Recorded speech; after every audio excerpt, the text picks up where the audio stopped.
Vamos dar sequência, então, passar a palavra para o professor Ronaldo Kramer, que irá nos falar sobre as novidades do CPP ainda sem rendimento. Pelo título, nós já ficamos instigados em ouvi-lo. Se não bastasse o título, nós temos aqui um currículo muito rico. O professor Kramer, que é professor de processo civil da PUC-Rio, doutor em processo civil pela PUC de São Paulo, presidente da Comissão de Processo Civil da OAB Nacional e advogado. Professor, o senhor fique à vontade para fazer uso da palavra.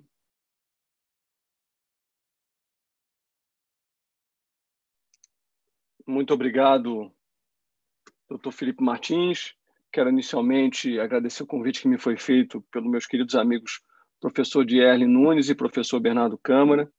Cumprimentar a minha querida professora, orientadora, para sempre orientadora, professora Tereza Rudalvin, que fez, como sempre, uma brilhante exposição.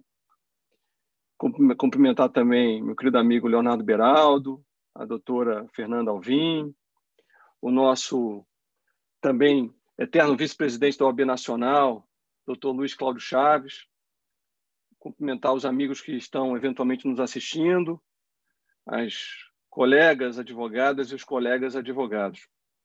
Esse evento é magnífico, como disse a professora Tereza, é extraordinário que nesse momento de pandemia a gente tenha feito de uma dificuldade uma vantagem, não é?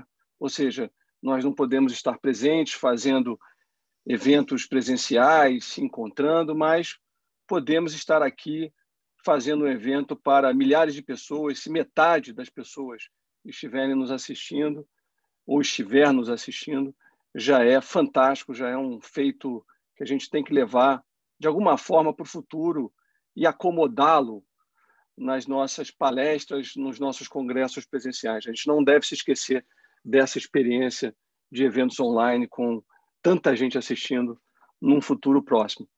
Bom, como disse o Dr. Felipe Martins, o tema que eu escolhi para falar nesse painel diz respeito às novidades do novo CPC que ainda não tiveram rendimento ou não tiveram rendimento mesmo, não vão ter mais rendimento porque não deram certo.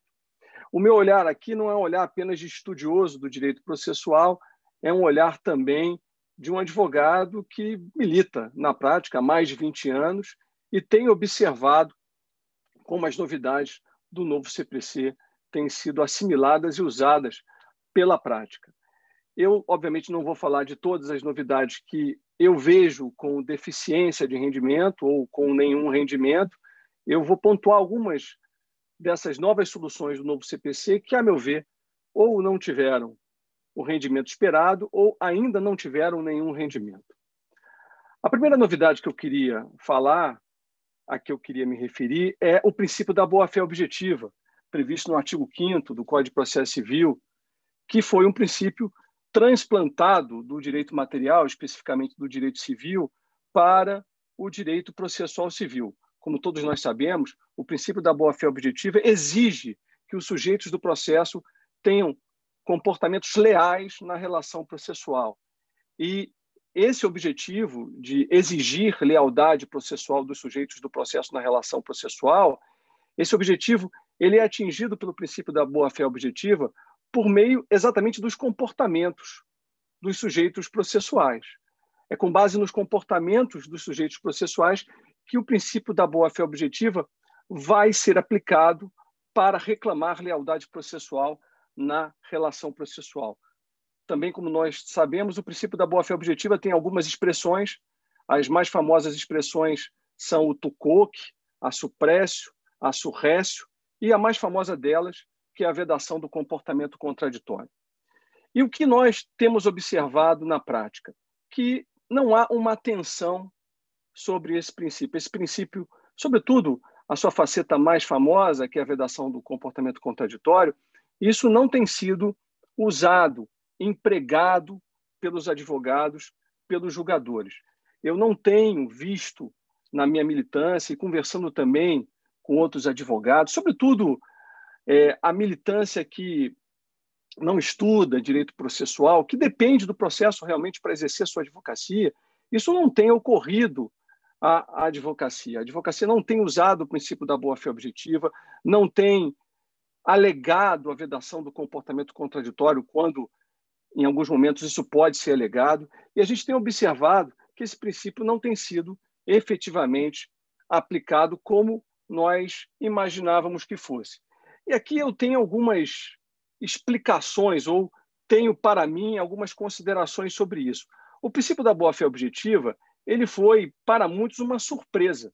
A doutrina do processo civil não vinha falando sobre a aplicação do princípio da boa-fé objetiva na relação processual. Pelo menos a maioria da doutrina não estava prestando a atenção nesse princípio. Então, quando ele cai na prática, quando ele é trazido pelo novo CPC, ele causa uma certa surpresa e a própria doutrina ainda não desenvolveu todas as reflexões sobre as consequências da aplicação desse princípio na relação processual. O que a gente tem mais feito é observar a faceta principal desse princípio, que é a vedação do comportamento contraditório, que de alguma maneira já era essa faceta usada pela prática ou pelos tribunais, mas a grande verdade é que isso causou uma certa surpresa. A gente não estava preparado exatamente para usar esse princípio na relação processual.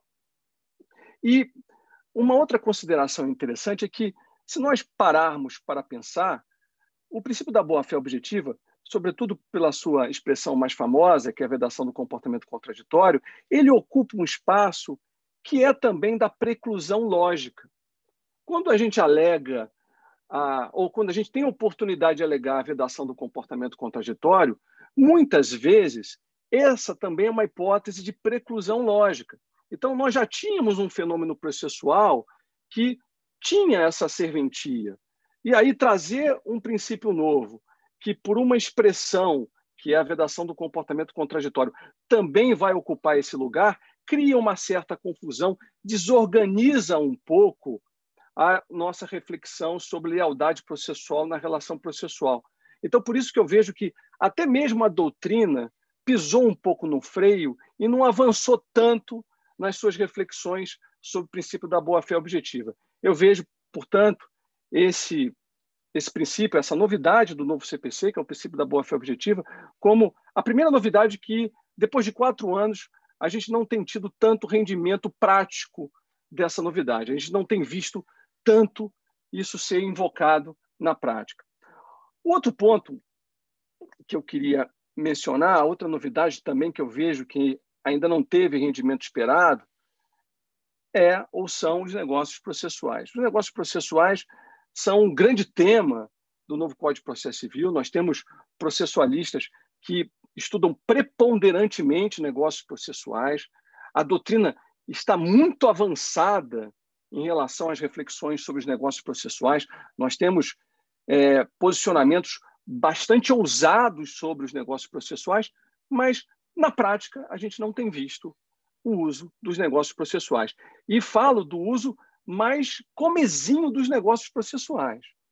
Eu fui olhar no meu tribunal, fui fazer uma pesquisa, sem uma metodologia muito afiada, mas uma pesquisa por amostragem, e verifiquei que de 2016 até 2020, há apenas 16 julgados no Tribunal de Justiça do Rio de Janeiro sobre negócios processuais. É bem verdade que isso não representa exatamente o número de negócios processuais que foram feitos nesse período. Isso representa apenas os casos que deram problema, em que uma das partes acabou, de alguma maneira, se arrependendo, se resignando da celebração do negócio processual e pugnando pela sua anulação. Ou até mesmo o juiz não aceitou. Então, isso não representa o número efetivamente de negócios processuais que foram celebrados. Mas isso é, de alguma forma, uma amostra. Vejam só, de 2016 para cá, houve apenas 16 julgados sobre negócios processuais. E, de fato, a gente tem visto isso na prática. Eu, particularmente, não fiz até hoje mais do que 5 negócios processuais. Não porque eu me esqueço dessa solução processual, mas porque sempre que eu oferto isso ao advogado da outra parte, eu encontro uma resistência. E, no geral, se a gente pegar a militância da advocacia, a advocacia que vai aos tribunais, que não estuda direito processual, que depende do processo para sobreviver, isso imagino que não ocorra à maioria dos advogados. Então, os negócios processuais ainda não tiveram um rendimento ou o rendimento esperado, e isso se explica porque eles não são apenas uma mudança normativa, não são apenas uma solução normativa, eles são uma mudança, eles representam uma mudança de hábitos, eles representam uma mudança de cultura processual. E toda mudança de hábito é uma mudança lenta, que demora para ser feita. Por isso, a gente tem que esperar um pouco mais de tempo, tem que esperar mais um tempo para ver se os negócios processuais serão assimilados efetivamente e serão usados como a doutrina vem vaticinando, como a doutrina vem considerando que os negócios processuais são a grande revolução ou uma das grandes revoluções do CPC de 2015. Outra novidade, e essa bem pontual, que ainda não teve o rendimento esperado, para minha surpresa, é a flexibilização procedimental pelo juiz, prevista no artigo 139, inciso 6. Lá a gente vê que o juiz tem o poder de alterar a ordem de produção de provas e tem o poder também de dilatar, de aumentar os prazos processuais. E eu fico um pouco surpreso como os advogados não têm usado esse segundo poder que o juiz tem de aumentar os prazos processuais. Isso tem uma aplicação prática muito interessante. Vejam só, o autor da ação muitas vezes teve 3 meses, o advogado dele teve 3 meses para fazer a petição inicial, para coletar as provas, para pedir um parecer.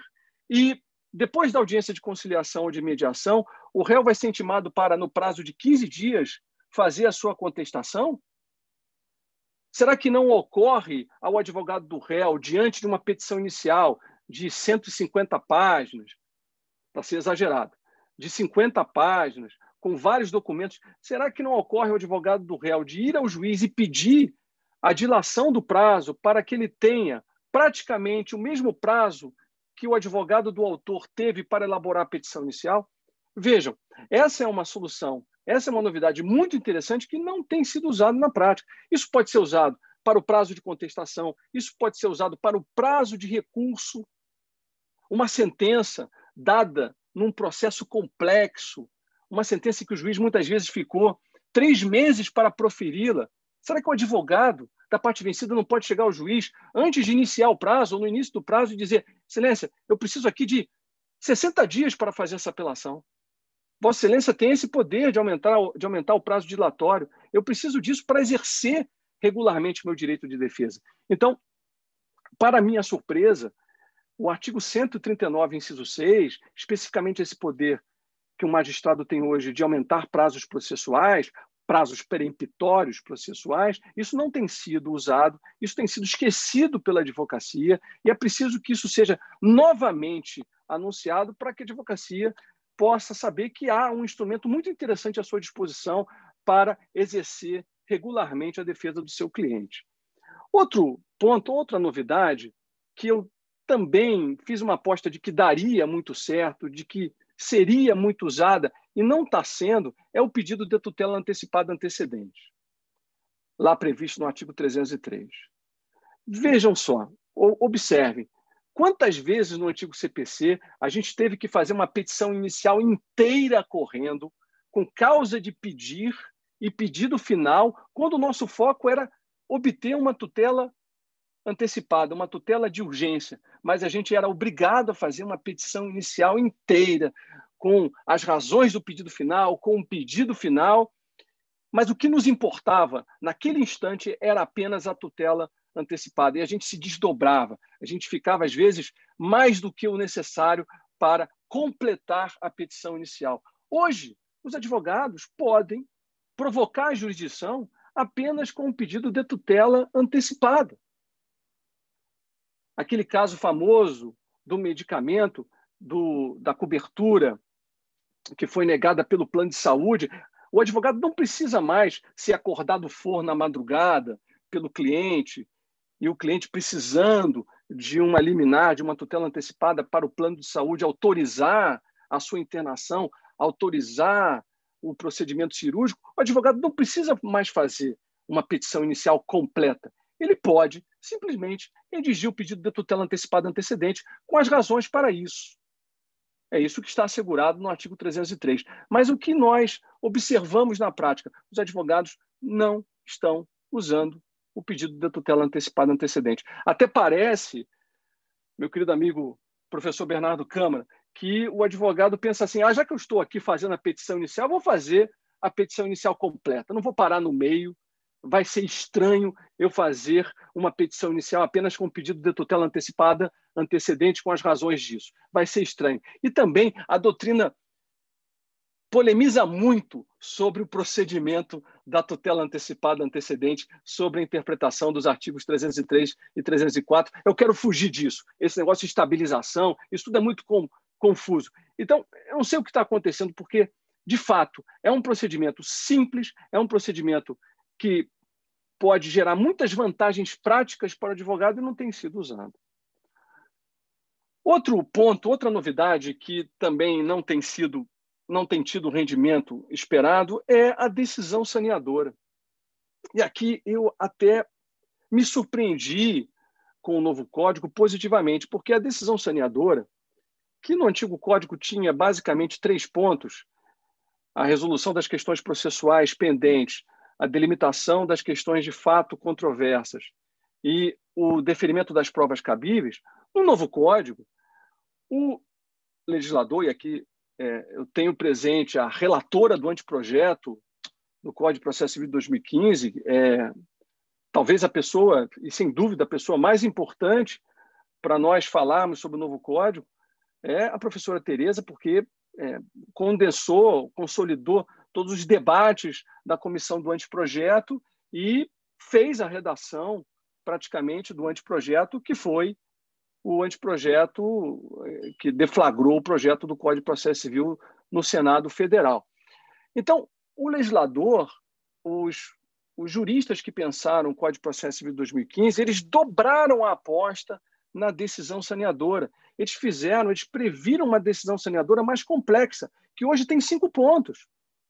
Ela resolve as questões processuais pendentes, ela delimita as questões de fato controversas, ela delimita as questões de direito controversas, ela decide sobre a inversão pontual do ônus da prova, o ônus dinâmico da prova, e ela defere as provas cabíveis. Portanto, ela é uma decisão saneadora mais robusta. E o que eu acho interessante nessa decisão saneadora? Ela estabelece o que deve ser provado e o que deve ser julgado.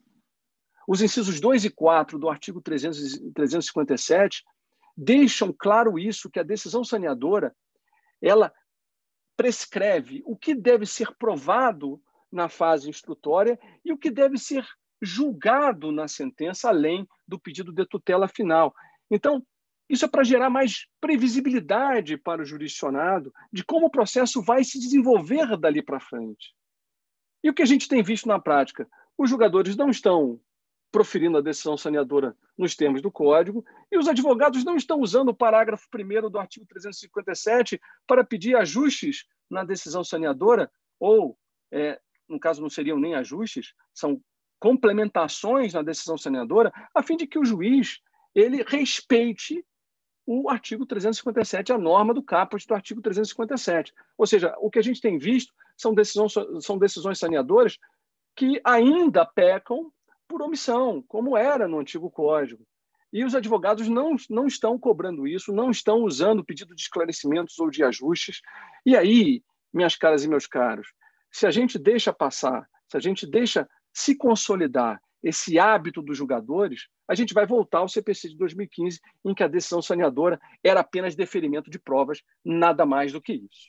Se o juiz não extinguisse o processo antes, ele, na decisão saneadora, ele só deferia as provas cabíveis. Então, infelizmente, essa é uma novidade muito interessante do novo Código, a decisão saneadora mais robusta, mais complexa, que define o que vai ser julgado, que define o que vai ser provado, e isso não tem sido adotado na prática. Outra novidade, também muito interessante, que a gente não tem visto ter rendimento na prática, é a gravação da audiência pelo advogado, prevista essa gravação no artigo 367, parágrafo 5º. O parágrafo 5º do artigo 367, ele autoriza o advogado a gravar a audiência de instrução e julgamento, gravar o áudio e o vídeo da audiência de instrução e julgamento sem permissão, sem precisar de permissão judicial.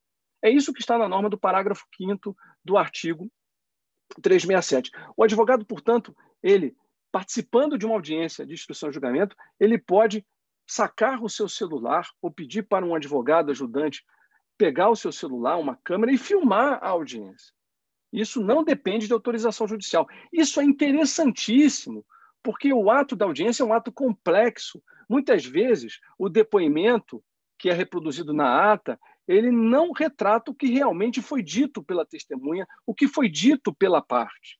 E isso pode ser usado, minhas caras e meus caros, para ser colocado, inclusive, numa petição. O advogado pode pegar aquela gravação, transformá-la num QR Code e colocar na petição para que o advogado da outra parte, o julgador, possa ver o que foi dito na audiência. Então, isso não tem sido usado. Os advogados não estão gravando as audiências. Os advogados não estão usando essa vantagem enorme que é gravar a audiência de instrução e julgamento. Eu até interpreto que essa norma não é apenas para a AIJ, pode servir para qualquer audiência, porque é uma norma que, obviamente, não pode se confinar, não tem sentido ser uma norma restritiva para a AIJ. Se cabe na AIJ, que é a audiência mais importante do procedimento em primeiro grau, cabe em qualquer audiência a ser feita no primeiro grau. Então, inclusive, é preciso dizer isso, eu estou aqui na presença do ex-vice-presidente da OAB Nacional, esse é um evento da OAB, essa norma, minhas caras e meus caros, ela também tem um efeito secundário. O efeito primário, claro, é gravar a audiência e o advogado ter a memória da audiência para usar isso no processo, para usar isso, inclusive, na elaboração das suas petições. Mas isso tem um efeito secundário, que é inibir arbitrariedades do juiz. Você põe uma câmera na audiência filmando o ato, o juiz, ele que eventualmente poderia sair um pouco do sério, perder um pouco a paciência, ele vai se conter.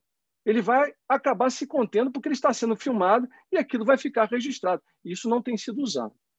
Encaminhando para o final, outra novidade que também não tem sido usada são as perguntas diretas do advogado para a testemunha. Esse sistema de perguntas não é mais aquele sistema de reperguntas em que o advogado perguntava, o juiz ouvia e fazia a pergunta da maneira que ele quisesse para a testemunha ou para o depoente.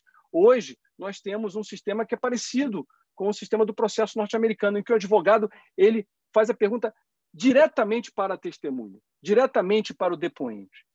E os advogados precisam tirar vantagem disso, porque quando eles fazem a pergunta diretamente para a testemunha, é só observar os julgamentos dos processos norte-americanos.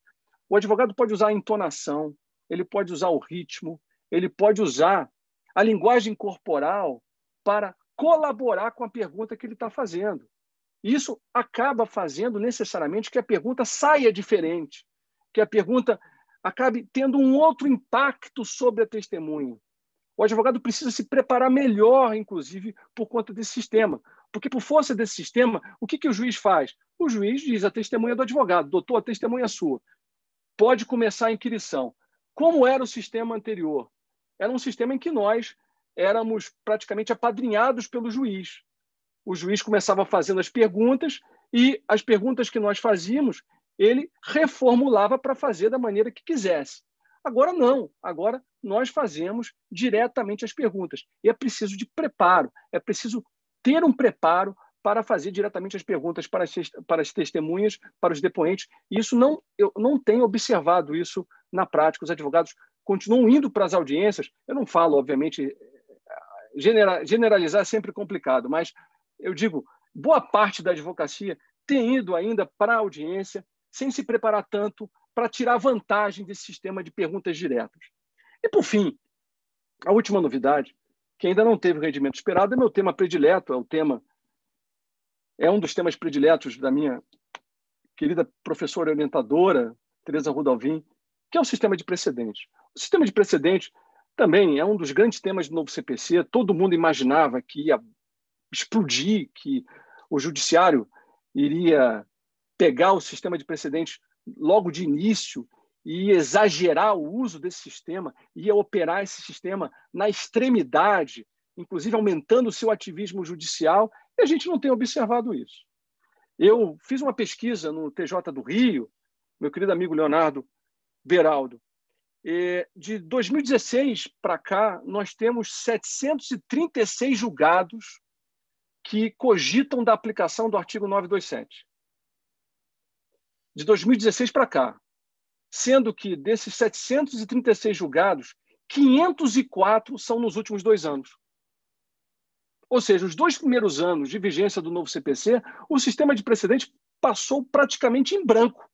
Não houve a operação do sistema de precedente como se imaginava. Só nos últimos anos, nos últimos 2 anos, para ser mais específico, que o TJ do Rio começou a julgar casos em que o artigo 927 era invocado, em que os precedentes do artigo 927 foram invocados.